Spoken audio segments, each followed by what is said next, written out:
లూకాసు వార్త 19వ అధ్యాయము మొదటి 10 వచనాల్ని మనము చదువుకుందాం.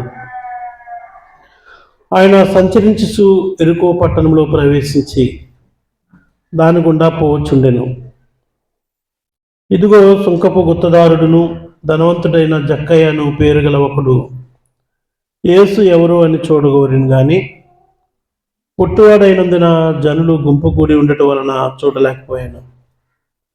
అప్పుడు యేసు ఆ త్రోవను రానయ్యుండెను గనుక అతడు ముందుగా పరిగెత్తి ఆయనను చూసుటకు ఒక మేడు చెట్టు ఎక్కెను.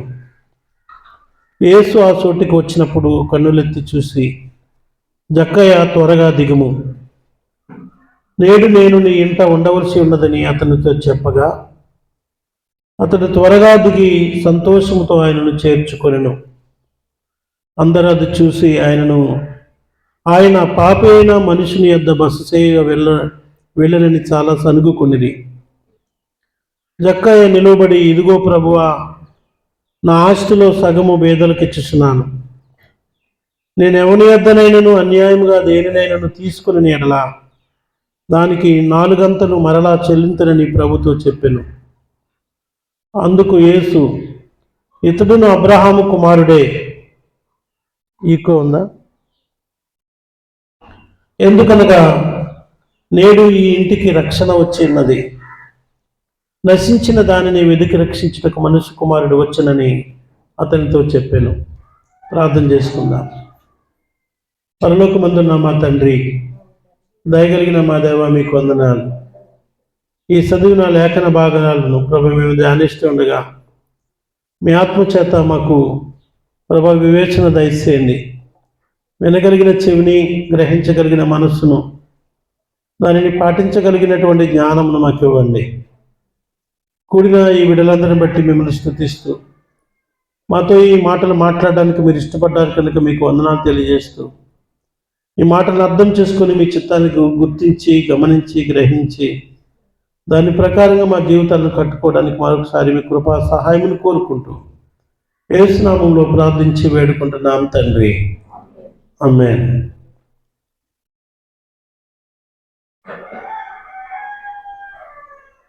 సండే స్కూల్స్లో మనము ఈ పాసేజ్ని చెప్పినప్పుడు పొట్టి జక్కయ్య అని చెప్తారు. దీని కొరకు ఎన్నో పాటలు ఉన్నాయి. జక్కయ్య మేడి చెట్టు ఎక్కిన దాని కొరకు ఎన్నో పాటలు కూడా మనము చిన్నపిల్లలు పాడుతూ ఉంటారు, అర్థం అవడానికి అనుకూలంగా. పొట్టి జక్కయ్య అనే ఈ మాటలు వింటూ వింటూ పిల్లలకి ఈ జక్కయ్యలో ఉన్నటువంటి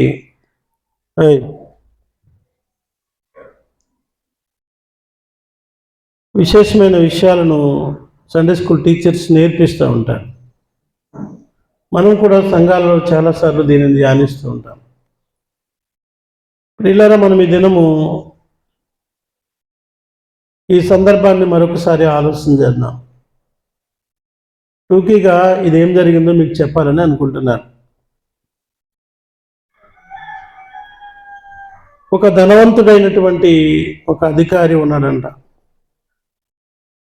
చాలా ధనవంతుడు. ఈయన అధికారం కలిగిన వాడు.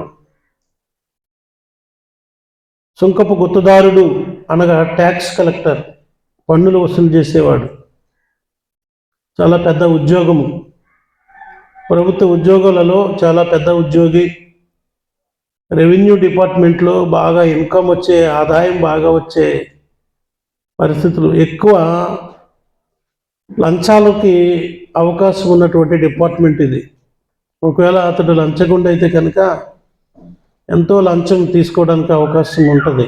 అట్లాంటి డిపార్ట్మెంట్లో పనిచేస్తున్నాడు. స్వతహాగా ధనవంతుడు. అట్లాంటి ఈ వ్యక్తిని గురించి ఇక్కడ యేసుక్రీస్తు ప్రభువారు జరిగిన సంఘటన గురించి పరిశుద్ధ గ్రంథంలో చోటిచ్చాడు. అయితే ఈయన పొట్టిగా ఉన్నాడు అనే ఆయన యొక్క బాహ్య స్వరూపం గురించి చెప్తా ఉంది. ఇతడు పొట్టిగా ఉన్నాడు అని. పొట్టి జక్కయ్య చాలా పొట్టిగా ఉన్నాడు కనుక అతడు మేడు చెట్టు ఎక్కిన అని చూస్తూ ఉంటాం. ఎందుకు మేడు చెట్టు ఎక్కవలసి వచ్చింది అంటే ఈయనకి ఒక ఆశ వచ్చిందంట.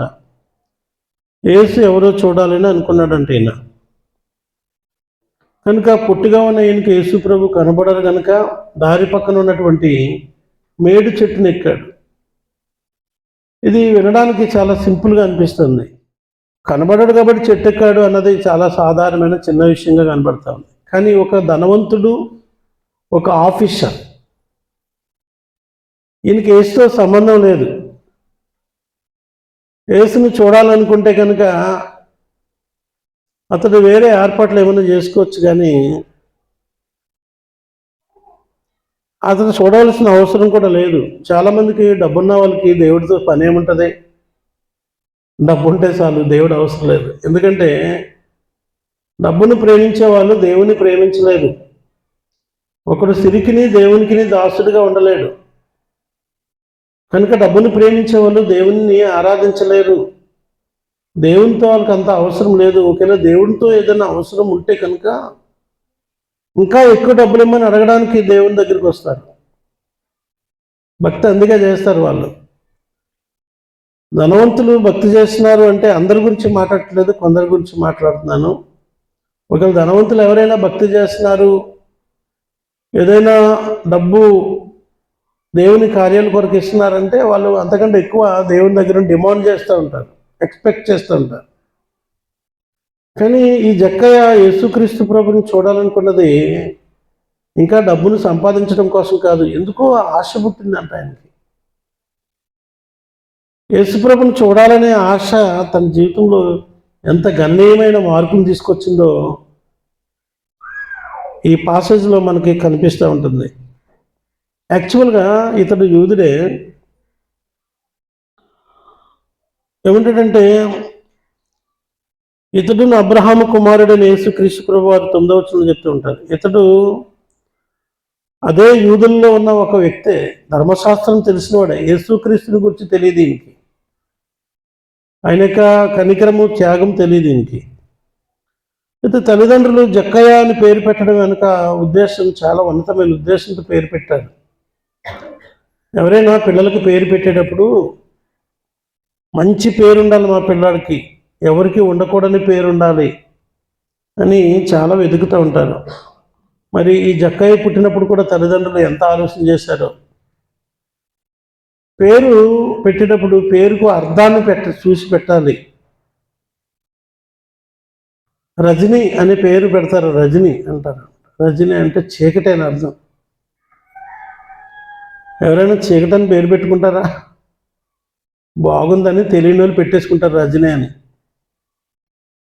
వీళ్ళరా ఒకవేళ పేరు పెట్టుకున్నంత మాత్రం జీవితం చీకటి కాదు, కానీ పేరు మాత్రం పెట్టుకునే ఒక శ్రేష్టమైన ఉద్దేశంతో పెట్టుకుంటారు. వాళ్ళు దీవించబడాలి, పేరుకు తగినట్లుగా ఫలించాలి. కోటీశ్వరరావు అని పెట్టుకున్నాడు ఒక ఆయన పేరు, ఆయన కొడుక్కి. ఏమని? కోటీశ్వరుడు అయిపోవాలి నా కొడుకని. వీళ్ళరా వాడు పుట్టి పెరిగి పెద్ద అయిన తర్వాత మరి కోటీశ్వరుడు అవుతాడు లేదు తర్వాత సంగతి, కానీ తల్లిదండ్రుల ఉద్దేశం మాత్రం అది. జక్కయ్య అనే పేరుకు నీతిమంతుడని అర్థం. కానీ జక్కయ్య కాలక్రమేణా ఆ కుటుంబ వ్యవస్థలో, ఆ ధనవంతుల కుటుంబంలో డబ్బును ప్రేమించి ఆ వ్యవస్థలో నుండి వచ్చాడు కాబట్టి బాగా చదివి ఆ ఉద్యోగం సంపాదించి, ఏంటి పంచాయతీ అర్థం,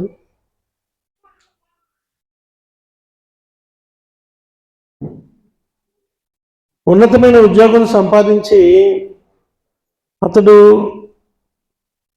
ఎరుకో ఆ ప్రాంతాల్లో అతడు తన ఉద్యోగం చేసుకుంటాను. అందరూ మాత్రం ఇతన్ని మాత్రము పాపి అని పిలుస్తూ ఉన్నారు. పాపి అయిన మనుష్యుడు, అన్యాయస్తుడు, మోసగాడు అని పిలుస్తూ ఉన్నారు. ఎందుకంటే డబ్బు సంపాదన కొరకు అతను ఏం చేస్తున్నాడో అతను కనులు కానరాని స్థితిలో బ్రతికేస్తూ ఉన్నాడు. డబ్బు సంపాదించాలనే ఆశ ఎవరికైతే వచ్చేస్తుందో వాళ్ళు తమను తాము మరిచిపోతారంట, దేవుని కూడా మర్చిపోతారంట. డబ్బును ప్రేమించే వాళ్ళు దేవుని ప్రేమించలేరని ఇందాక చెప్పాను కదా. కనుక డబ్బు మీద ఆశ ఎవరికైతే వచ్చేసిందో, అందుకని ధనవంతులగుటకు ప్రయాసపడేవారు నానా విధమైన శోధనలోను ఊరిలో సిక్కిపోయి తామే పొడుచుకుని చచ్చిపోతారంట. వాళ్ళకి తెలియదు. కనుక ఇతడు డబ్బు సంపాదించాలనే ఈ ఆశలో మోసం మీద మోసం చేస్తూ చేస్తూ చేస్తూ చేస్తూ ఆ ఎరుకు ఆ ప్రాంతంలో యెరూషలేము ఎరుకు ఆ ప్రాంతం ఎక్కడైతే ఏ సరౌండింగ్లో అయితే అతడు ఉద్యోగం చేస్తున్న ఆ ప్రాంతంలో ఉన్న వాళ్ళందరూ కూడా ఆయనకి పాపి అని పేరు పెట్టేశారంట. ఆయన కూడా తెలియట్లేదు ఆయనకి. పాపి అయిన మనుషుడు, పాపీయుడు, దుర్మార్గుడు, దుష్టుడు, అన్యాయస్తుడు, మోసగాడు, ఇలాంటి పేర్లు పెట్టేసినా కూడా ఈయనకి ఏమీ తెలియట్లేదంట. అలాంటి స్థితి కలిగినటువంటి ఈయన యేసుప్రభు ఎవరో చూడాలి. తన జీవితంలో కలిగిన గొప్ప టర్నింగ్ పాయింట్ ఇది. విచిత్రమైన విషయం ఏంటంటే, ఆ జక్కయ్య బాల్యము నుండి ధనవంతుడై ఉండి ఇంకా విస్తారమైన సంపాదన ఈ యావలో అన్యాయస్తుడు, మోసగాడు, అక్రమదారుడు, మనుషులందరి చేత పాపేని ముద్రయించేసుకున్న ఈయన యేసుని చూడాలనుకుంటే, దురదృష్టకరమైన విషయం ఏంటంటే యేసును కలిగిన వారేమో యేసును వదిలి లోకం పరిగెడుతూ ఉన్నారు. ఏదన్నా ఈ జక్కయ్యలు తిరిగి వెళ్ళిపోతున్న జక్కయ్యలు చాలామంది సంఘాల్లో ఉంటారు. లోకానికి వచ్చినటువంటి, లోకంలో నుండి యేసులోకి వచ్చిన జక్కయ్య ఏమో ఈయనైతే యేసుని చూడాలనుకుని ఈయన అనుకుంటే, యేసును వద్దనుకొని లోకాన్ని చూడాలనుకునే జక్కయ్యలు చాలామంది ఈరోజు సంఘాల్లో ఉన్నారు. పురుషులు, స్త్రీలు కూడా. మీకు అర్థమవుతుందా? విస్తారమైన ధనమును సంపాదించుకుంటూ ఈ మనుషుడు పాపి అని అందరూ చెప్తున్నటువంటి ఆ జక్కయ్య యేసును చూడాలనుకుంటే, సంఘములో ఉన్న జక్కయ్యలేమో యేసు వద్దు లోకాన్ని చూడాలని లోకంలోకి వెళ్ళిపోవడం ఎంత బాధాకరం. లోకంలో నుండి సంఘంలోనికి వచ్చిన వ్యక్తి నీతిమంతుడని తీర్చబడుతున్నాడు, కానీ సంఘములో నుండి లోకంలోకి వెళ్ళిపోయినాడు పాపి అని తీర్చబడతాడు. పాపేమో నీతిమంతుడిగా మార్చబడుతున్నాడు, నీతిమంతుడేమో పాపులైపోతున్నారు. రివర్స్ అవుతుంది. సంఘము ఏమైపోతుందంటే ఈ జక్కయ్యకి వ్యతిరేకంగా వెళ్తా ఉంది. ఆ జక్కయ్య పాపి అయిన వాడు పరిశుద్ధుడైన దేవుని దగ్గరికి వస్తుంటే, పరిశుద్ధుడైన దేవుని దగ్గర నుండి పాపమును చేయడానికి, లేదంటే లోకమును సంపాదించడానికి సంఘము వెళ్తూ ఉంది. శరీర ఆశలను వెంబడిస్తుంది, లోకాశను వెంబడిస్తుంది, ధనాపేక్షను వెంబడిస్తుంది, ఇంకా ఏమో ఏమో ఏమో. ఎంత దురదృష్టకరము, బాధాకరము.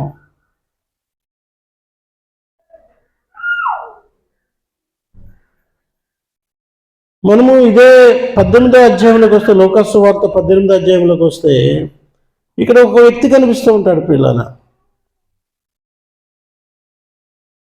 ధనవంతుడైనటువంటి యవనస్తుడు కనిపిస్తూ ఉంటాడు మనకి ఇక్కడ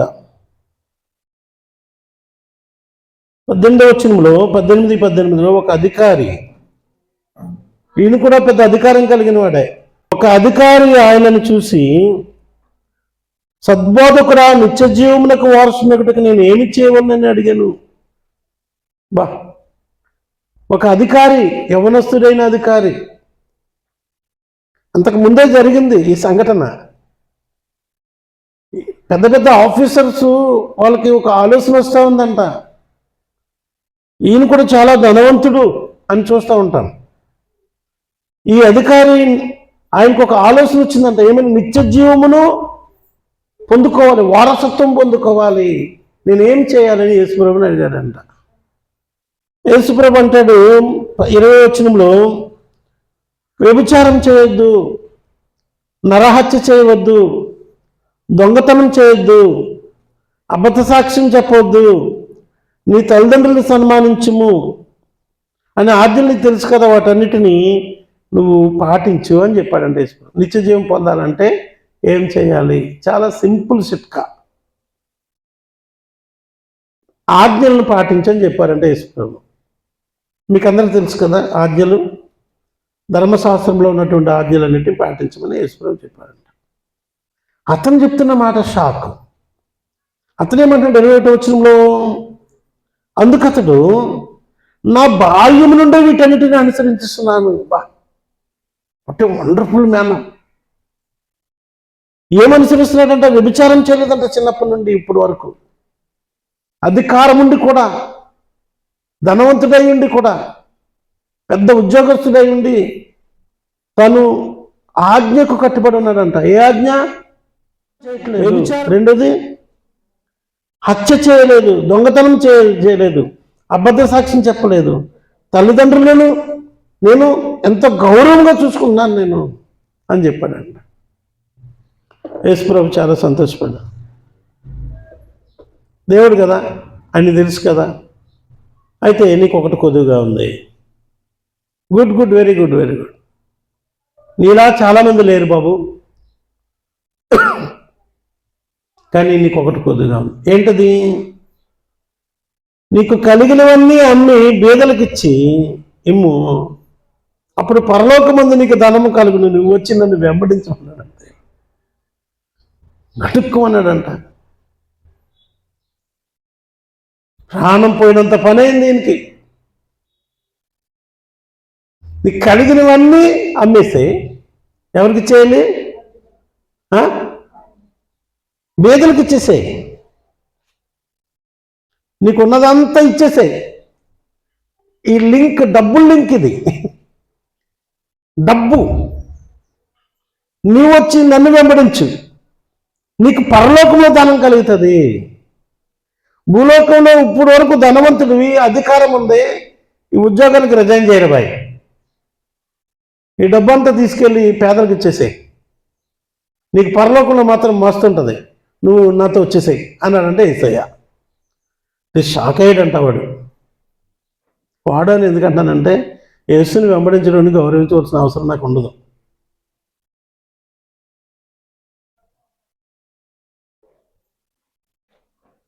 ఏం చేశాడంట? అతడు మిక్కిలి ధనవంతుడు కనుక మాటలు విని కసిపిస్తాయాడంట. మన లాంగ్వేజ్లో ఏమయ్యాడు? కస్మిస్ కస్మిస్ కస్మిస్ అయిపోయిందంట. ఆదివారం ఆరాధనకు రావాలంటే చాలా మందికి కస్మిస్ కస్మిస్ అవుతూ ఉంటుంది. జీతం వస్తుంది, కూలి వస్తుంది, అది వదులుకొని రావాలంటే ఎంత కస్మిస్ అవుతుంది. దేవునికి భాగం ఇవ్వాలంటే, అర్పణ ఇవ్వాలంటే కస్మిస్ కస్మిస్ అవుతుంది. చచ్చిపోతే తర్జన భర్జన బాబా. ఏమో పైసలు అనేటప్పటికీ ప్రాణం సగం బాణం పోయినట్టే. దశం భాగం అబ్బా అయిపోయినట్టే. ఇంకేమైనా ఉందా? 90 ఇచ్చేసి 10 ఆలోచించుకున్నట్టుగా ఫీల్ అయిపోతారు. 10 దేవుని ఇమ్మని దేవుడు చెప్తే వీళ్ళు 90 దేవుడికి ఇచ్చినట్టుగా అంత కసిబిస్ అయిపోతారు. వీడు అట్లనే కసిబిస్ అయిపోయి ఏం చేశాడంట? యేసుప్రభు ఇడిసి వెళ్ళిపోయాడంటమ్మా రాని. ఇప్పుడు వీడికి దేవుడు ఎవరు? డబ్బే దేవుడు వీడికి. కనుక ధనాపేక్ష యేసుకు దూరం చేసేస్తుంది చాలా మందిని. ధనం అనే విగ్రహము అది చాలా భయంకరమైన విగ్రహం అండి. నిత్య నరకాగ్నిలో అది నిన్ను తీసుకుపోతుంది. అప్పుడు యేసుప్రభు చెప్తున్నారు 24వ వచనంలో,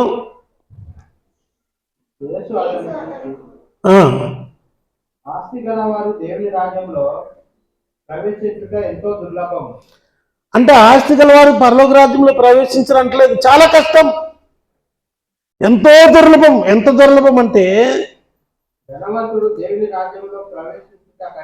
సూది బెజ్జములో ఒంటు దూరుట ఓరి. డబ్బు ఎంత భయంకరంగా మనిషిని పట్టుకుంటుందో, ఈ డబ్బుతో పెట్టిన ముడులు ఒక వ్యక్తిని పరలోక రాజ్యం కంటే నరకానికే ఎక్కువ తీసుకెళ్తాయి అని యేసుక్రీస్తు ప్రభువారు అక్కడ చెప్పడం చూస్తూ ఉంటాం. 19వ అధ్యాయానికి వచ్చేద్దాం. మళ్ళా ఈ జక్కయ్య దగ్గరికి వద్దాం. ఆడు వెళ్ళిపోయాడంటే యేసుని చూడడానికి వచ్చాడు. యేసు ప్రభు ఒక మాట చెప్పేటప్పటికి వాడికి కసిపిసి అయింది. ఆ అధికారి, ఆ ధనవంతుడు, ఆ నీతిమంతుడని చెప్పుకుంటున్నవాడు అన్నీ నేను ఎంత జాగ్రత్తగా చేస్తున్నానని చెప్పినవాడు ఆ డబ్బు దగ్గరికి వచ్చేటప్పటికి ఇంత కసిపిసై అక్షయ్ అయోమయమైపోయి యేసుప్రభుని వదిలిపెట్టి వెళ్ళిపోయాడు. చాలామందికి కొన్ని విడవడం కష్టమండి. అన్ని విషయాల్లో బాగానే ఉంటాయి, కానీ ఏదో ఒకటి వాళ్ళని పట్టుకుంటుంది, అది యేసుకు దూరం చేసేస్తుందండి. దేవుని పిల్లలారా, ఏది నిన్ను బిగ్గరగా పట్టుకుంది దేవునికి దూరం చేయడానికి? అన్ని బాగానే ఉన్నాడు, అబద్ధం ఆడట్లేదు, అన్యాయం చేయట్లేదు, మోసం చేయట్లేదు, తల్లిదండ్రుల విషయంలో చాలా నమ్మకంగా ఉన్నాడు, అబద్ధాలు లేవు, అన్యాయం లేవు, అక్రమాలు ఏమి లేవు, సిన్సియర్. కానీ ఒక్కటి మాత్రమే ఆయన్ని పరలోకానికి దూరం చేసేసింది, దేవునికి దూరం చేసేసింది. ఈరోజు మీ ఇళ్లలో ఒకసారి మీరు కూర్చొని ఆలోచన చేయండి. మీ ఫ్యామిలీ అంతా కూర్చొని ఎవరికి ఏది గట్టిగా పట్టుకొని యేసుప్రభు దూరం చేసేస్తుందో.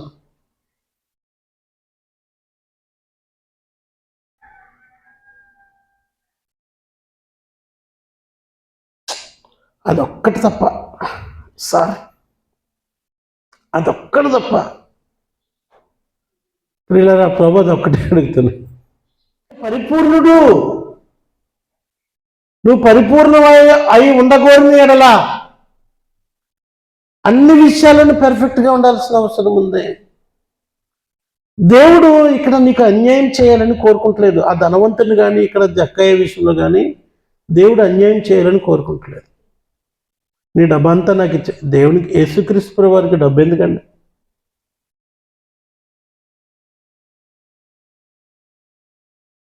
No need.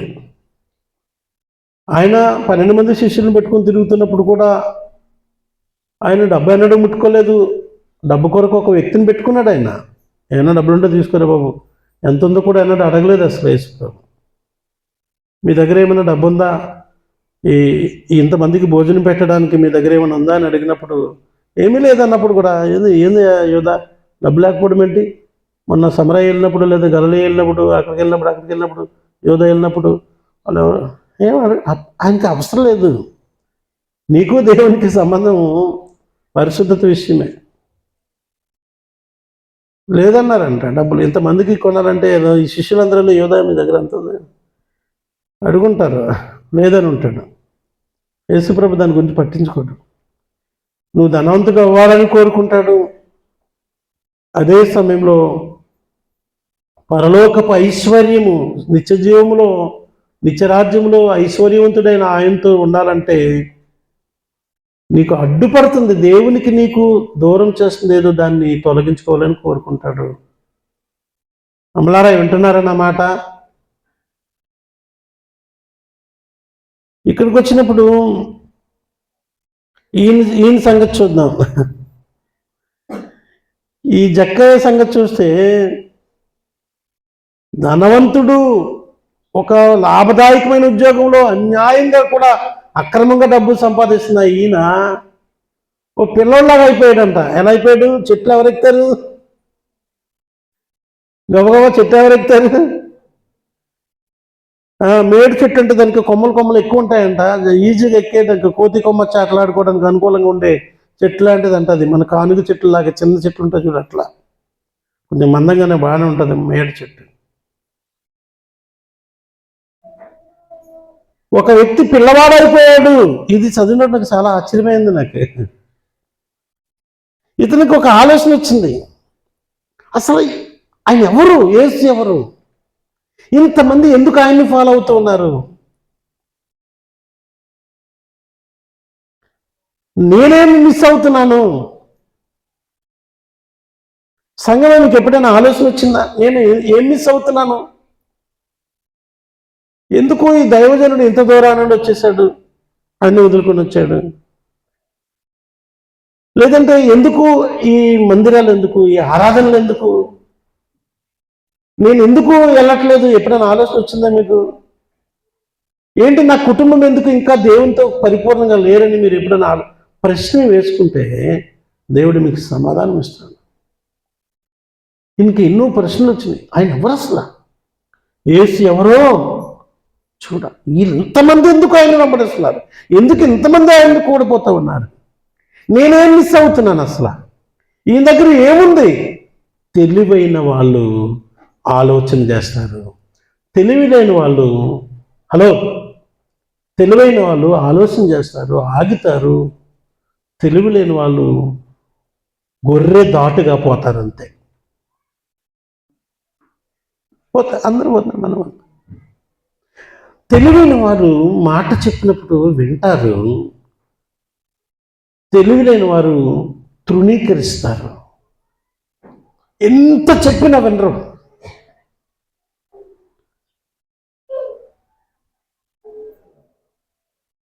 ఎంతమంది చెప్పినా వినరు. ఎన్నిసార్లు చెప్పినా వినరు.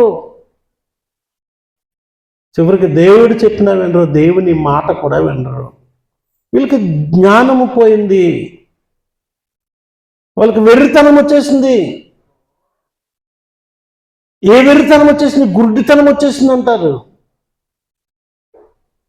అజ్ఞానం వచ్చేసింది వాళ్ళకి.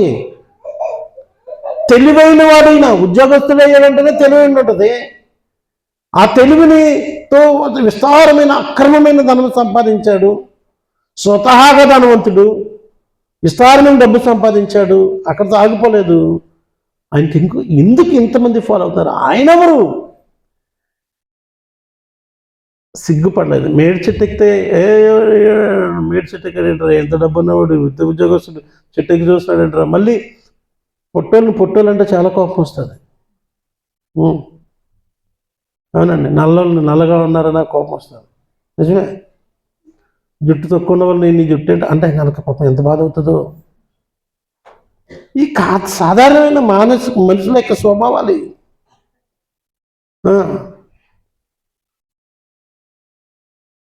ఎవడో ఏమన్నా అనుకోకు. తెలివైన వాళ్ళు ఏం చేస్తారంటే ఏమైనా పర్వాలేదు, ఒక రైట్ డెసిషన్ రైట్ టైంలో తీసుకుంటారు, దానిని ఫాలో అయిపోతూ ఉంటారు, అంతే. ఎవడ ఏమన్నా అనుకోకు. అందరు చూసి నవ్వుంటారు. పైకి నవ్వకపోవచ్చు, కానీ ఆపేడు అనుకో.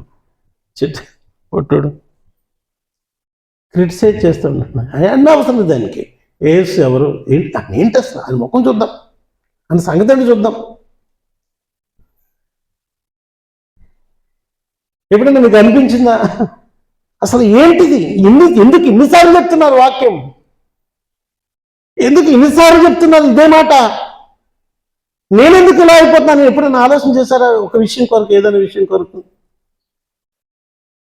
ఆలోచించారు. ఎన్నిసార్లు దైవజనుడు, సంఘము, దేవుని వాక్యము మొత్తుకున్నా, ఎంతమంది దైవజనులు వచ్చి చెప్పినా వినరు. ఆగిపోతారు ఎక్కడో చోట. చిన్న పిల్లలు అయిపోయాడంట. గర్వం అంతా పక్కన పెట్టేశాడంట. అధికారాన్ని పక్కన పెట్టేశాడు. ఎవడేమని అనుకుంటే ఆయన ఎవరో, మీరేదో ఫాలో అవుతున్నారు, నేనేం చూద్దాం, అంతే. కొందరికి యేసుప్రభు నా దేవుడు అని చెప్పుకోవడానికి కూడా సిగ్గే. అందరిలాగా అయిపోతూ ఉంటారు వాళ్ళు. ఏమనంటే బాధపడతారు. మళ్ళా వేషాలు ధరిస్తూ ఉంటారు. పోయిన వారం చెప్పాను అదే మాట. నేను యేసుప్రభు పిల్లలని చెప్పుకోవడానికి సరిపోయినట్లుగా ఉండరు. కొందరు అవకాశవాదులు ఉంటారు. యూదా ఇస్కరియోతు లాంటి వాళ్ళు వాళ్ళకి డబ్బు, లేదంటే వారు ఏదైతే ఎక్స్పెక్ట్ చేస్తారో దాని కొరకు అవసరమైతే దేవుణ్ణి, సంఘాన్ని, సేవకుని, విశ్వాసుల్ని, వారి విశ్వాసాన్ని కూడా అమ్మేసుకుంటారు, తొక్కేసుకుంటారు.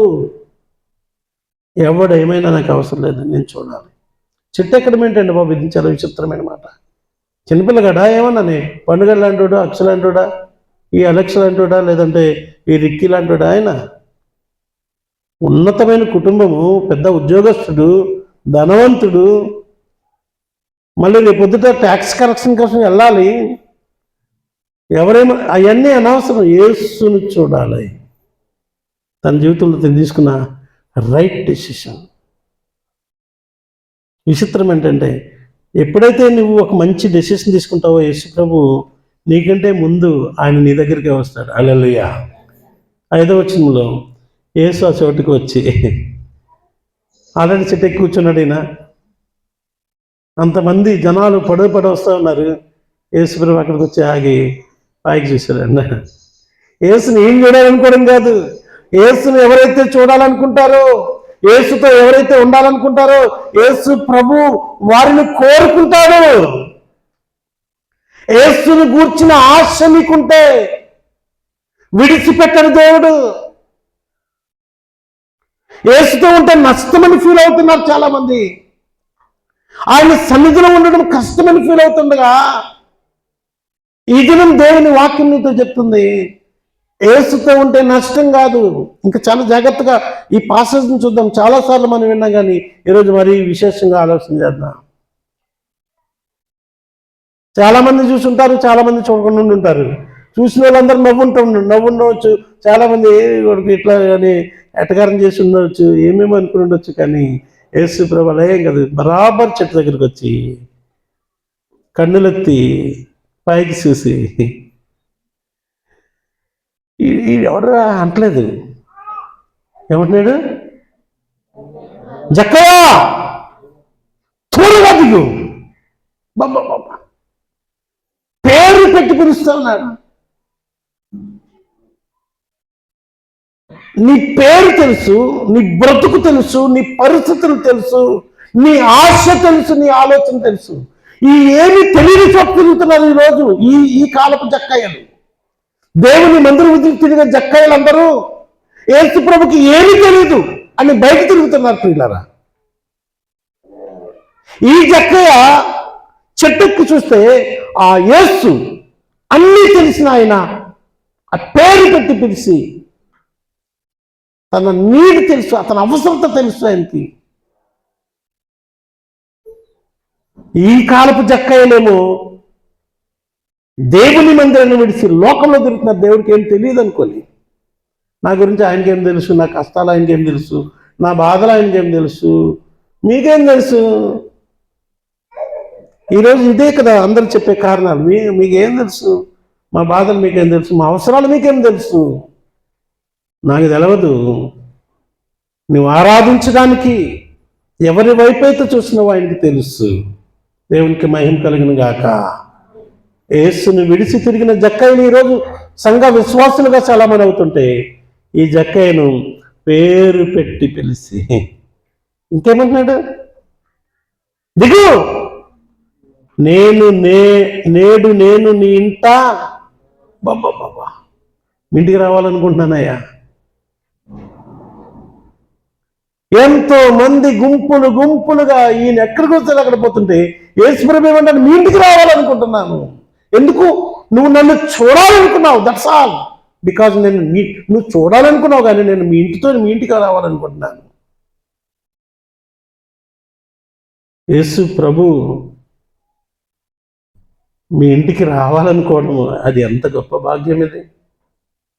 యేసు ప్రభు నీతో ఉండాలని, నిన్ను ఎరిగి ఉండి నీ సంగతులు తెలుసుకుని ఉన్న దేవుడు నీతో ఉండాలని కోరుకుంటున్నాడు. ఆశ నీకు కలుగుంటే నీతో ఉంటాడు. దేవుడే నీతో ఉంటే, మహోన్నతుడే నీతో ఉంటే సమస్యలు ఎక్కడ? ఏం జరుగుతుంది ఈ దినం లోకంలోని? ఎంత అజ్ఞానం ఈ దినం లోకంలోని. చాలామంది అంటారు, నాకు చాలా బాధాకరమైన మాటలు మాట్లాడుతూ ఉంటారని, నిరాశతో బతికేస్తూ ఉంటారని చాలామంది. వాళ్ళ మీద వాళ్ళు జాలి పడిపోతూ ఉంటారు. నన్ను ఎవరు ఆదరించేవారు లేరు, నన్ను ఎవరు ప్రేమించరు, నన్ను ఎవరు పట్టించుకోరు,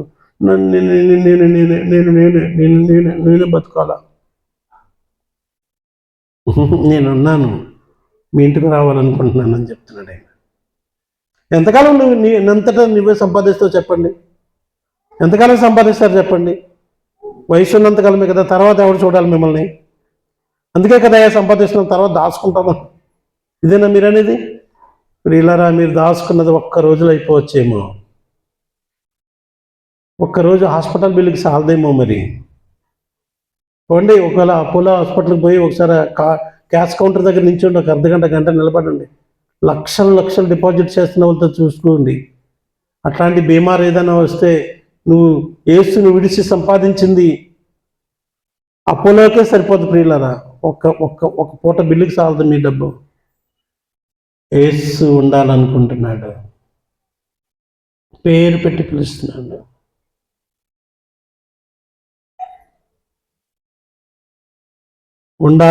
ఉండాలనుకుంటున్నాను జక్కయ్య. నేను మస్ట్ అని అర్థం. ఉండాలనుకుంటే ఖచ్చితంగా మీ ఇంటికి రావాలనుకుంటున్నాను. అమ్మా, మెలకుగా ఉన్నారా?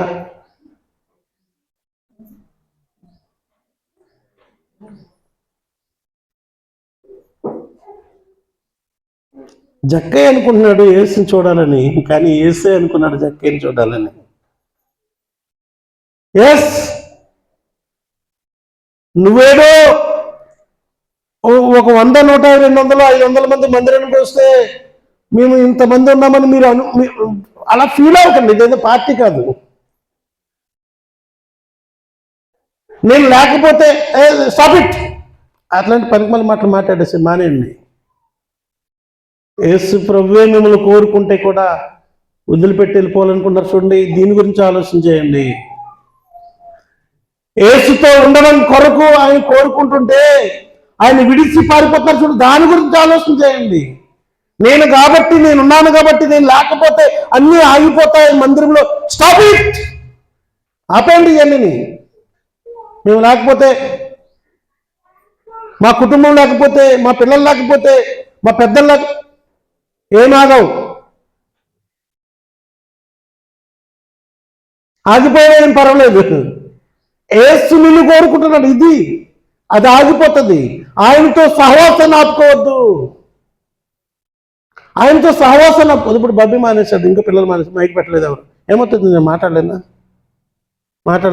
కరెంట్ లేదు, ఇన్వర్టర్ లేదు, మాట్లాడలేమా? చెప్పు. మాట్లాడలే. ఈ సత్య లేదు, కూడుకోలేదు అంతకుముందు. ఇవన్నీ ఊకి విషయాలు. యేసును కాదనుకోవద్దు. ఇది విషయం. ఇక్కడ విషయం ఏంటంటే 6వ వచనంలో అతడు త్వరగా దిగి, అబ్బాబ్బా పాపం ఎంత తొందరగా దిగాడు.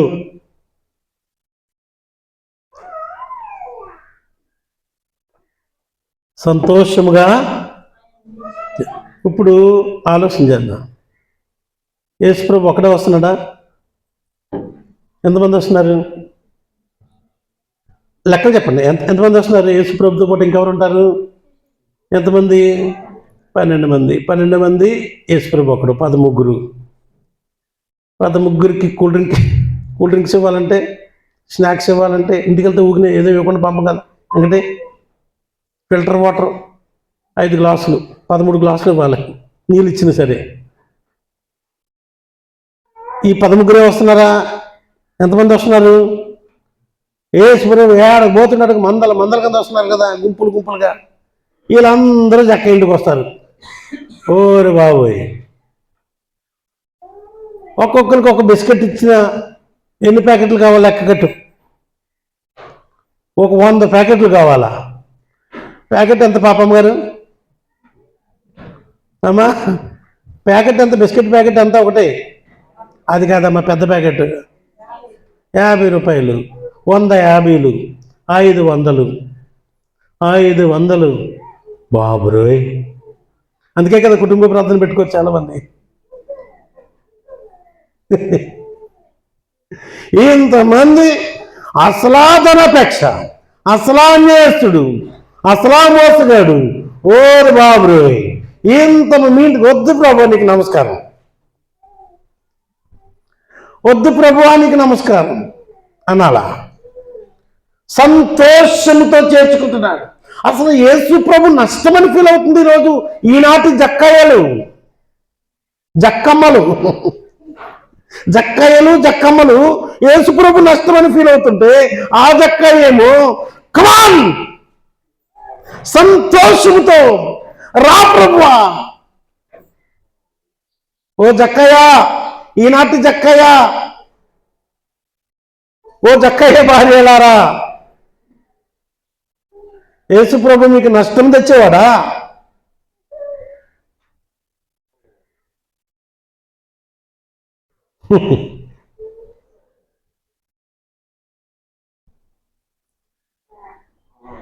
సంతోషముగా చేర్చుకున్నా. ఇక్కడ చేర్చుకోవడం కొరకు 3 విషయాలు చెప్తాను. చేర్చుకోవడం అంటే ఏంటంటే ఇంటి లోపలికి రమ్మనడం కాదు. చేర్చుకోవడం అంటే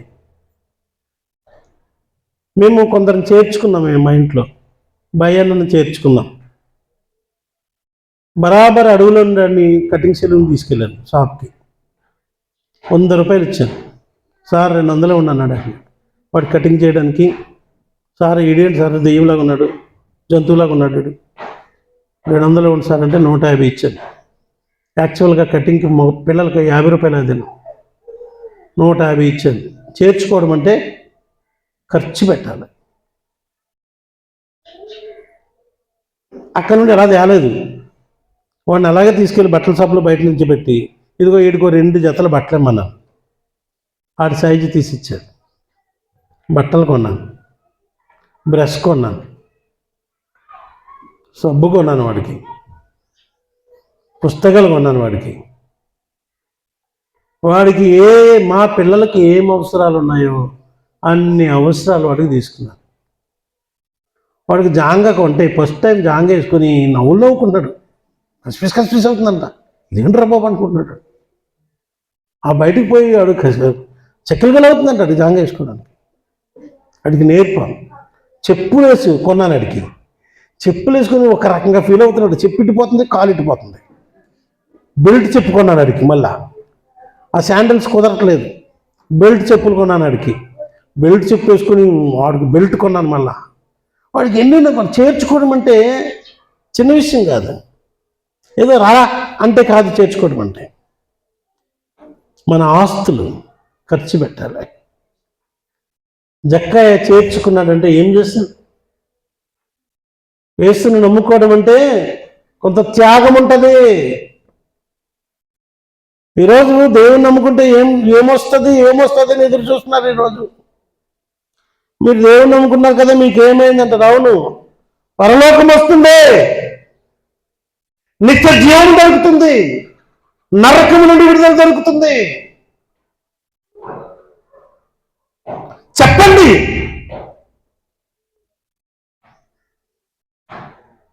అది ఊకినే రాదు పరలోకం.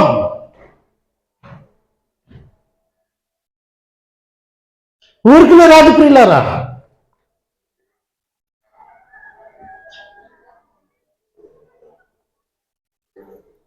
జక్కయ్య చేర్చుకున్నప్పుడు తన ఆస్తుపాస్తుల మీద యేసుకు అధికారిగా అప్పగించాడు.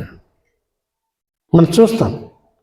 రెండవది, చేర్చుకోవడం అంటే కేవలం ఒక వ్యక్తికి ఆశ్రయం ఇవ్వడం కాదు, తన అధికారాన్ని అప్పగించాలి. జక్కయ్య యేసుని తన ఇంటికి పిలిచినప్పుడు తన జీవిత తాళాలని యేసుక్రీస్తు చేతులు పెట్టేశాడు. చూస్తున్నాం 8-9 వచనాల్లో. చేర్చుకోవడం అంటే జక్కయ్య యేసుని చేర్చుకున్నప్పుడు ఆయనతో పాటు దేవుని నీతిని కూడా చేర్చుకున్నాడు. యేసుని నమ్ముకోవడం అంటే యేసు ప్రభు నీతిని కూడా నువ్వు నమ్మాలి. యేసుని నమ్ముకోవడం అంటే నీతి కూడా ఇంట్లోకి రావాలి. యేసుతో పాటు యేసు ప్రభు నీతి రావాలి మీ ఇంట్లోకి. యేసు ప్రభు యొక్క ఆజ్ఞలు రావాలి మీ ఇంట్లోకి. ఉన్నాయా? యేసు ప్రభు ఏంటి అర్థం? యేసు ప్రభు నీతి, యేసు ప్రభు యొక్క కట్టడ మీ ఇంట్లోకి రావాలి. ఇది కష్టం. చాలా మంది తెలుసా నీకు? యేసు ప్రభు అంటే అవ్వదు ప్రియులారా. యేసు ప్రభు నీతి, యేసు ప్రభు కట్టడ, యేసు ప్రభు నియమాలు నీ ఇంట్లోకి రావాలి, నీ జీవితంలోనికి రావాలి. అందుకే 8వ వచనంలో ఏమంటున్నాడు తెలుసా? అందరూ రకరకాలుగా మాట్లాడుతున్నారు 7వ వచనంలో పాపైన మనిషిని ఎట్లా చేసుకున్నాడని. కానీ జక్కయ్య 8వ వచనంలో ఏమంటున్నాడు తెలుసా? చదవండి. అందరూ బరాబర్ వచ్చి కూర్చున్నారంట ఇంటి ముందు, ఇంట్లో, బయట, లోపల. యేసు ప్రభు ముందు నిలబడ్డాడంట. ఒక అధికారి విస్తారమైన డబ్బు సంపాదించిన ఈయన లేచి నిలబడి ఒక స్టేట్మెంట్ ఇస్తున్నాడు. యేసు ప్రభుని చేర్చుకున్న ఈయన ఏమంటున్నాడు? నా ఆస్తిలో సగం పేదలకు ఇస్తున్నాను. చెప్పకూడదు, దేవుని మహిమపరచండి.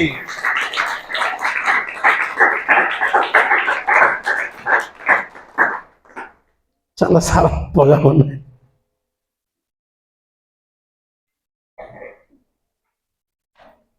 ఎందుకు సగం ఎంత ఇస్తున్నాడు అంటమ్మా? చెప్పండి. ఎంత ఆస్తి అయితే నేను సంపాదించాను, క్రమముగాను అక్రమముగా సంపాదించిన దాంట్లో సగం నేను పేదలకు ఇచ్చేస్తున్నాను. నెక్స్ట్, దేనినైనా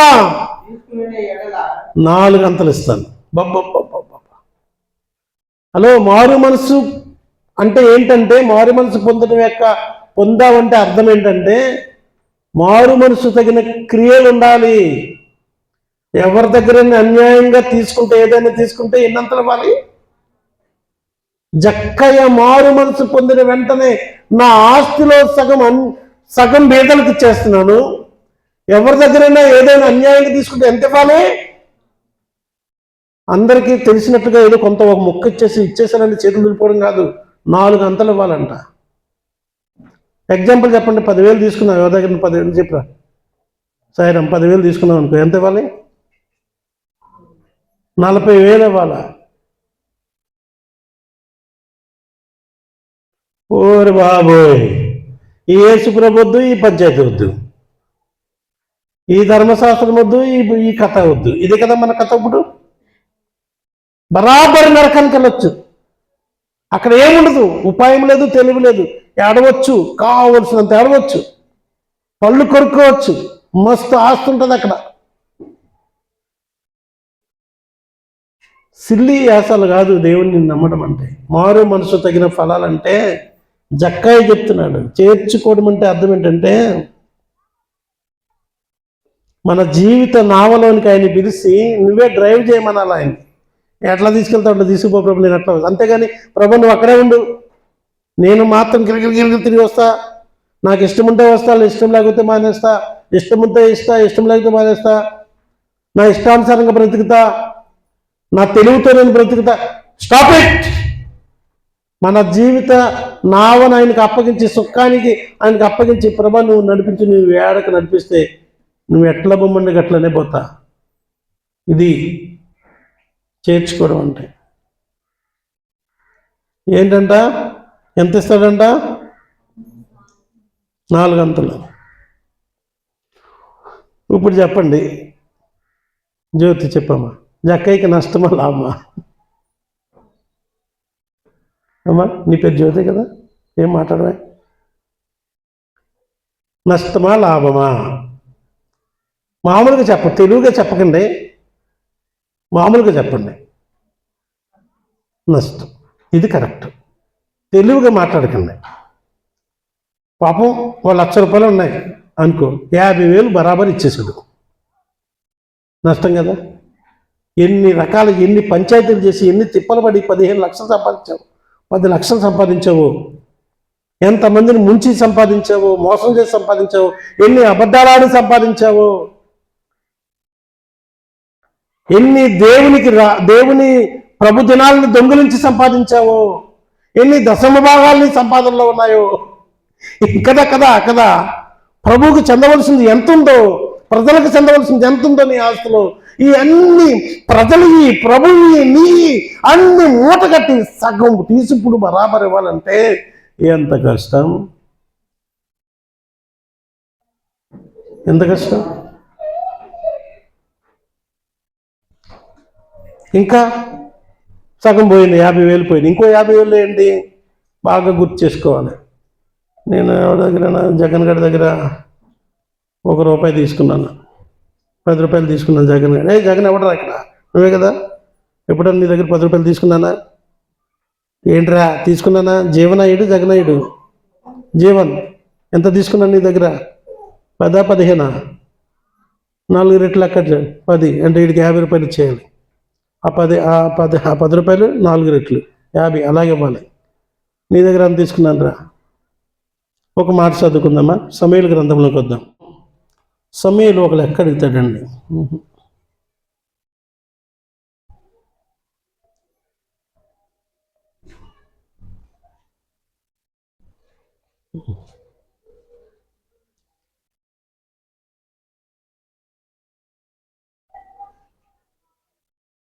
ఒక నిమిషం.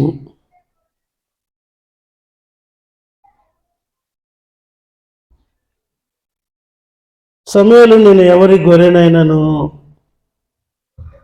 ఎవరి ఎద్దునైనాను తీసుకున్నానా అని అడుగుతాడు. ఒక రిఫరెన్స్ చూపిస్తున్నాను చూడండి. మీకు ఎవరికైనా దొరికిందా? 1 సమూయేలు 12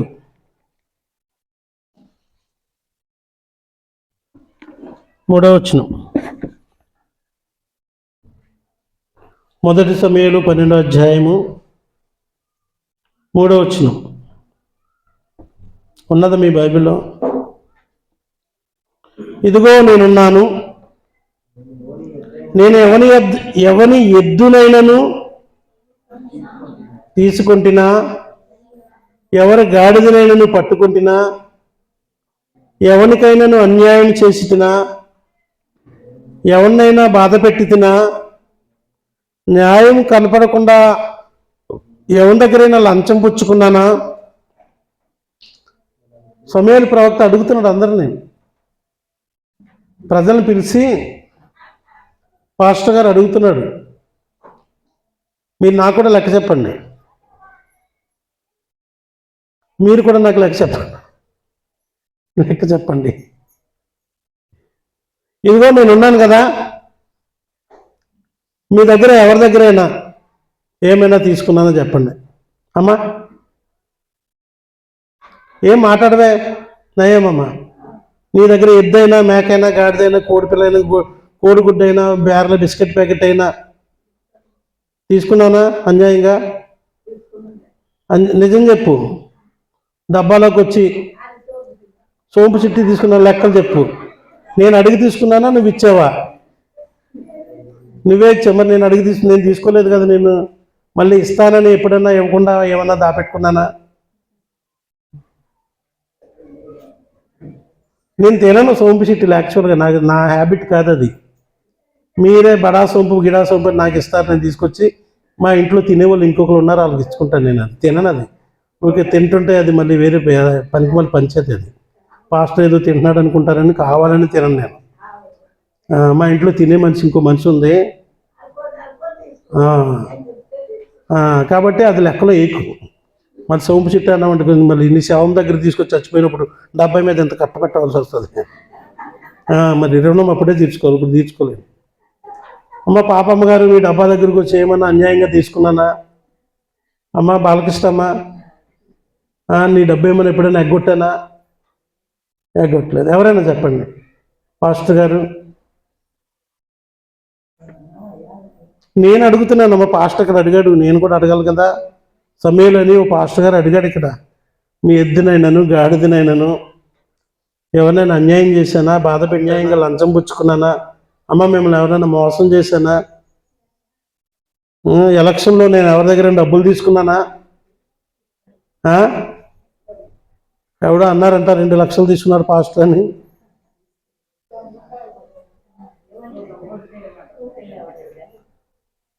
నిజమే చెప్తున్నారా? ముఖస్థుతి చేసుకుంటున్నారా? దేవుని సన్నిధి, దేవుని బిడ్డలం, దేవుడి దగ్గర లెక్క చెప్పాలి, రేపు పోతే అక్కడ ఉండాలా, మళ్ళీ నిలబడాలి తీర్పులో.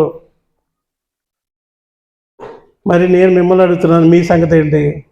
ఈ సంగతి మీరు ఇక్కడికి వచ్చి నిలబడి నేను ఎవరినన్నా మోసం చేశానని చెప్పగలిగే వాళ్ళు ఉన్నారు ఇక్కడ?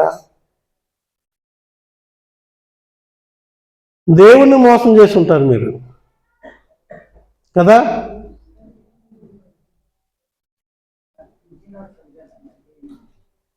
ఏదో చెప్తుంది అక్కడ.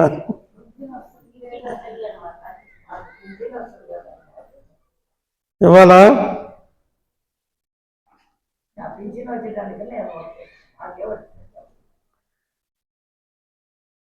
ప్రియులారా, ఇక్కడ జక్కయ్య జీవితము ఎప్పుడైతే యేసు ప్రభు తన ఇంటిలోనికి వచ్చాడో మార్పు చెందాడు. మారిపోయినోడు మాటలు ఎలా ఉన్నాయో తెలుసా? నేను ఎవరిదైనా నా ఆస్తిలో సగము పేదలకు ఇచ్చేస్తున్నాను, నేను ఎవరి వద్దైనా అన్యాయంగా పుచ్చుకుంటే 4 గంటలు ఇచ్చేస్తాను అని ప్రభుతో చెప్పాడంట. ఇది ఎలా చెప్పాడంటే ధర్మశాస్త్రంలో ఉన్న లెక్కలండి అవి. లేవి కాండంలో, నిర్గమాకాండంలో యూదుడు కనుక ఆయనకి తెలుసు ధర్మశాస్త్రం, బైబిల్ తెలుసు ఆయనకి కనుక, బైబిల్ తెలుసు కనుక దేవుని వాక్యానికి విరోధంగా బ్రతకాలని యేసు ప్రభుని చూసిన వెంటనే, మారు మనసు పొందిన వెంటనే ఆయన నోట్లంట వచ్చే పలుకది, ప్రియులారా మీరు మారు మనసు పొందారు, బాప్తిస్మం తీసుకున్నారు, యేసు నామంలో ప్రార్థన చేస్తున్నారు, ఈ మాటలు పలకగలరా? మారు మనసు పొందావని చెప్పడానికి గుర్తులు ఉంటాయి. వెంటనే యేసుప్రభు ఏమన్నారు తెలుసా? అందుకు యేసు, ఇతడును అబ్రహాము కుమారుడే. 9వ వచనంలో, ఎందుకనగా నేడు ఈ ఇంటికి రక్షణ వచ్చి ఉన్నది. మీరు చెప్పుకోండి, మా ఇంటికి రక్షణ ఉన్నదని చెప్పగలరా? ఈ లెక్కల్లో ఈ కొలతలు వేసుకొని, ఏమన్నా మోసం చేయలేదు, అన్యాయంగా తీసుకోలేదు, అక్రమం చేయలేదు, దొంగలించలేదు, దేవుని దొంగలించలేదు, మనుషులు దొంగలించలేదు, దేవుని సమయం దొంగలించలేదు, మనుషుల సమయం దొంగలించలేదు. రే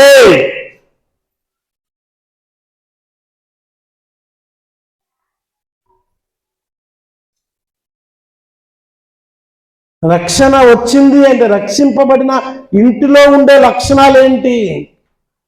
పశ్చాత్తాపము. పశ్చాత్తాపం ఒకటే కాదు, దాన్ని కడుగుకోవాలి.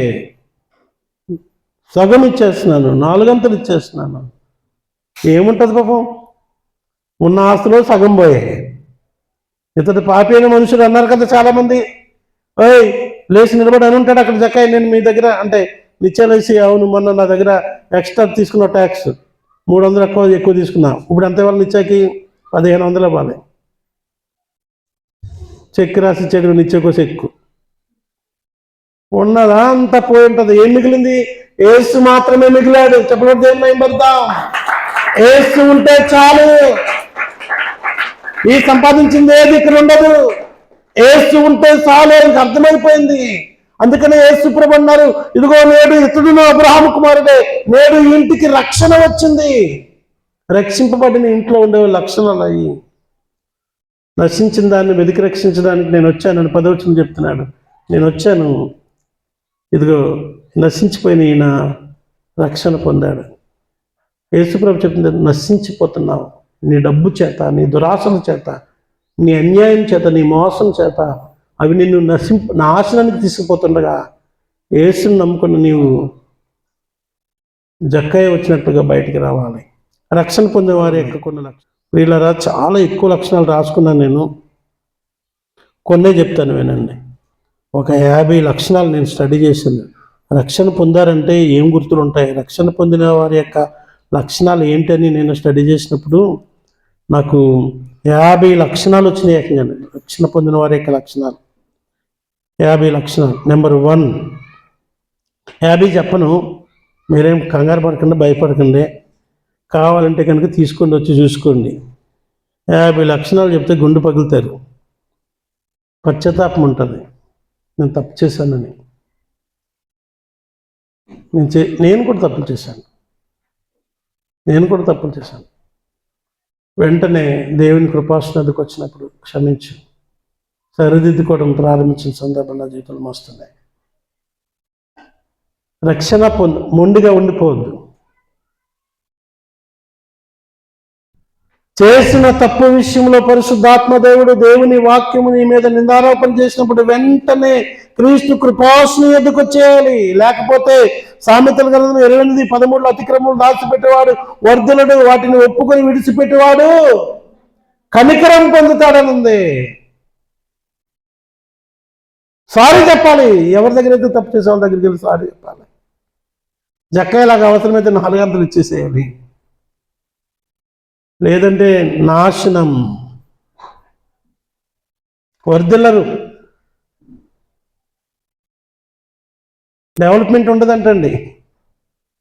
మోసగాళ్ళు డెవలప్ అవ్వలేరు, వాళ్ళకి హ్యాపీనెస్ ఉండదు.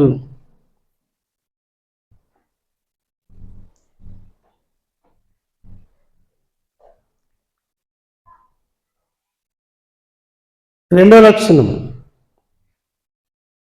దేవుని ప్రేమ వాళ్ళకు వచ్చేస్తుంది. శ్రమలలో ఉన్న వారి కొరకు ప్రార్థన చేయడం ప్రారంభిస్తారు. ఒకవేళ సహాయం చేస్తారు వీలుంటే. దేవుని ప్రేమని, తప్పిపోయిన దానిని వెతికి రక్షించడానికి వచ్చిన దేవుడు మన కొరకు తన ప్రాణం పెట్టలేదా? ఆ పని చేస్తాడు. ఏమి చేయకపోతే ప్రార్థన చేయాలి. నశించిపోతున్న వారిని చూసినప్పుడు, రక్షించబడితే ప్రార్థన మానవు. ఏ ప్రార్థన? విజ్ఞాపన ప్రార్థన మానవు, ఉపవాస ప్రార్థన మానవు.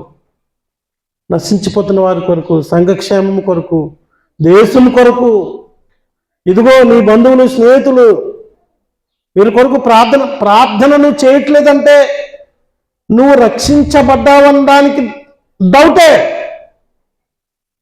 ఆ ప్రేమ ఉండదు.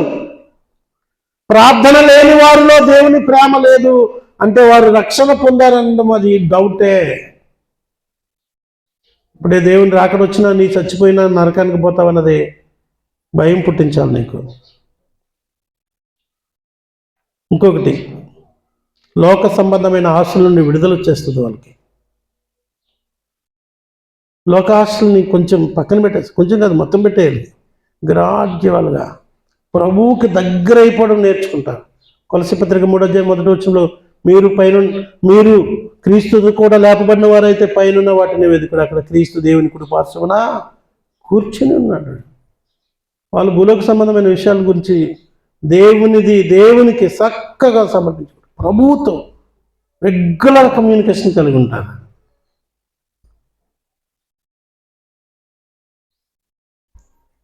దేవుని సమయం క్వాలిటీగా గడుపుతారు దేవునితో. సినిమాలు, షికార్లు, అవి ఇవి స్టాప్ ఇట్. అది చేయలేరు. వాళ్ళకి పర్టికులర్గా చెప్పక్కర్లేదు దానికి ఏమిని. వారు మారు మనసు పొందారు అంటే జక్కయ్యలాగా రెస్పాన్స్ వచ్చేది. ప్రభువా నేనెవరు ఎద్దైనా ఏమన్నా పుచ్చుకుంటే యేసుప్రభు ఎవరే చెప్పరా అన్నాడు. యేసుప్రభు ఏం లేదు, పోయాడు, బరాబర్ లేచిస్తున్నాను. యేసుప్రభు నువ్వు నా ఇంటికి వచ్చి అయిపోయింది, నాకు అర్థమైపోయింది, నీ ముఖ కాంతిలో నా రహస్య బొమ్మలు కన్నా మొత్తం కనబడుతున్నాయి, సగం ఆస్తి ఇచ్చేస్తాను పేదలకు. షాక్ అందరు. ఎవరినైనా అన్యాయంగా తీసేసుకుంటే ఇదిగో 4 గంటలు ఇచ్చేస్తాను. షాక్ అందరు. ఒరే నాయనా కొత్త తండ్రి అంటుండే ఉన్నాను, భార్య వీడోటి పిచ్చి పెట్టిందా, పెట్టినామే, రక్షించబడ్డాను. చెప్పుకోండి, ఇంట్లో మాట్లాడుకోండి. లేదంటే ప్రభు రాకడలో ఎత్తబడరు. ఇంకోటి అంటే వర్ధిల్లడు, డెవలప్మెంట్ ఉండదు. లోక సంబంధమైన ఆశల నుండి విడుదల పొందుతారు. ధనం, విలాసాలు, లోక మర్యాదలు, హోదాలు, డిగ్నిటీలు. ఇప్పుడే ఎమ్మెల్యే గారు వచ్చారనికి ఈరోజు ఎంతమంది ఉంటారు ఇక్కడ.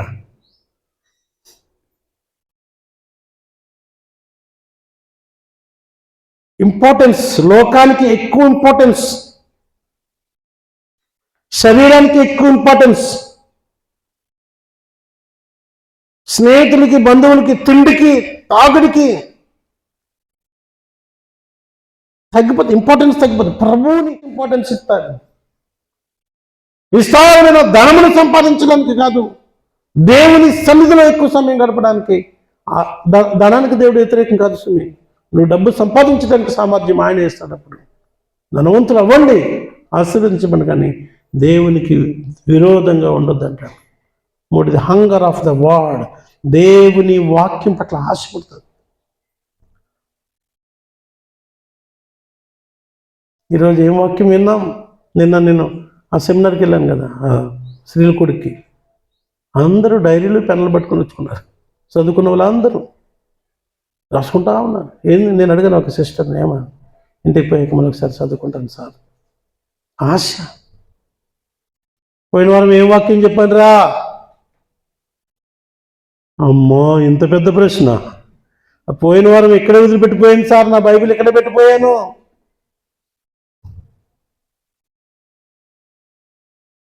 ఆశ. రక్షించబడ్డామంటే ప్రార్థన జీవితం, ప్రార్థన కూడికలు, సంఘ కూడికలు అంటే ఆసక్తి, సంఘముతో, సహవాసముతో, దైవజనులతో రిలేషన్షిప్ పెరుగుతుంది. రక్షింపబడ్డావంటే అన్యులతో రిలేషన్ తగ్గిపోతూ ఉంటుంది గ్రాడ్యువల్గా. నువ్వు రక్షింపబడ్డావన్నానికి గుర్తులు ఇవి. దేవుని సేవకులతో, సంఘముతో కూర్చొని ఎంతకాలమైంది మీరు? క్రమేణ దేవునికి, సంఘానికి, సేవకులకి దూరం. జక్కయ్యా, లెట్స్ కమ్ ఆన్. ప్రభు మళ్ళా పిలుస్తున్నాను నిన్ను. ఏ చెట్టు ఎక్కువ కూర్చున్నావు నువ్వు? గర్వం అనే చెట్టు, అహంకారం అనే చెట్లు, ధనం అనే చెట్లు, ఇలా ఏమెక్కి కూర్చున్నావు? Let's come on. ఎప్పుడైనా దిగరమ్మని ఈరోజు విశ్వాసాలు అనే జక్కయ్యని, జక్కమ్మల్ని పిలుస్తున్నాడు దేవుడు. ఎస్. పాపం పట్ల సెన్సిటివిటీ వచ్చేస్తుందంట. అమ్మా, ఇది తప్పు, ఇది దేవుడు ఊరుకోడు అనే ఆ సున్నితత్వం రావాలి. అరే పండు, ఇది దేవుడు ఊరుకోడు. భయపడాలి దేవుని వాక్యానికి. అది రక్షింపబడిన వారి యొక్క లక్షణం. లైట్ తీసుకుంటున్నావు. ఎంత చెప్పాను కదా ఇందాకే, అంటే నువ్వు రక్షింపబడిన అనుభవంలోనికి నువ్వు ఇంకా రాలేదు. ఆత్మఫలాలు ఫలిస్తారు. ప్రేమ, సంతోషము, సమాధానము, ఏమో అవి ఏడుంటాయో.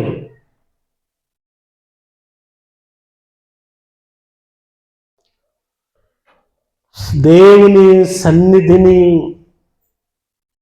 గడగడలాడుతూ ఆనందముతో ఆరాధన చేయడానికి ఆశతో పరిగెట్టుకుని వస్తారు. పిలవకర్ల దేవుడును ఆయనను కలుసుకోవాలని, ఆయన ఆరాధించాలని, ఆయన సన్నిధిలో ఇది దేవుని ఆజ్ఞ, దేవుని ఇచ్చిన రక్షణ కొరకు ఆయన స్తుతించాలని పరిగెట్టుకుని రావాలి. పిల్లలారా, రక్షణ పొందారు అనడానికి మరి శ్రేష్టమైన గుర్తులు ప్రభు మనకు జ్ఞాపకం చేస్తూ ఉన్నారు.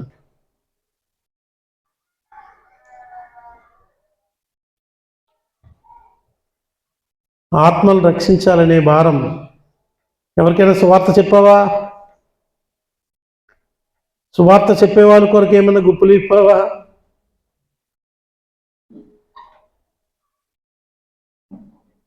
ఎవరికి సువార్త చెప్పరు, కనీసం ఇంట్లో వాళ్ళకి చెప్పుకోరు. అయ్యా, అమ్మా అని ఇంట్లో ఉన్న మిగతా పిల్లల దగ్గరికి వచ్చి, మీ ఇంట్లో ఎవరైతే క్రీస్తుకు దూరంగా ఉంటున్నారో, ఆరాధనకు దూరంగా ఉంటున్నారో, ప్రార్థనలకు దూరంగా ఉంటున్నారో, విజ్ఞాపన కొడుకులకు దూరంగా ఉన్నారో వాళ్ళతో మాట్లాడుకోరు. అసలు నీకు ఆ భారం లేదు. నీలో ఆ మారు మనసు సంబంధించిన ఫలాలు లేవు. లోకానికి వేరుగా ఉండడం.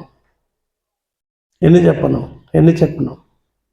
కృతజ్ఞతా స్వభావము, కృతజ్ఞతాస్తుతులు చెల్లించుట, కృతజ్ఞత కలిగి ఆయన సన్నిధిలో నిలుచుట రక్షింపబడిన వారి యొక్క లక్షణాలు. దైవజనాంగమా, అంతవరకు సహించుకుంటూ దేవుని సంఘ క్రమశిక్షణకు లోబడి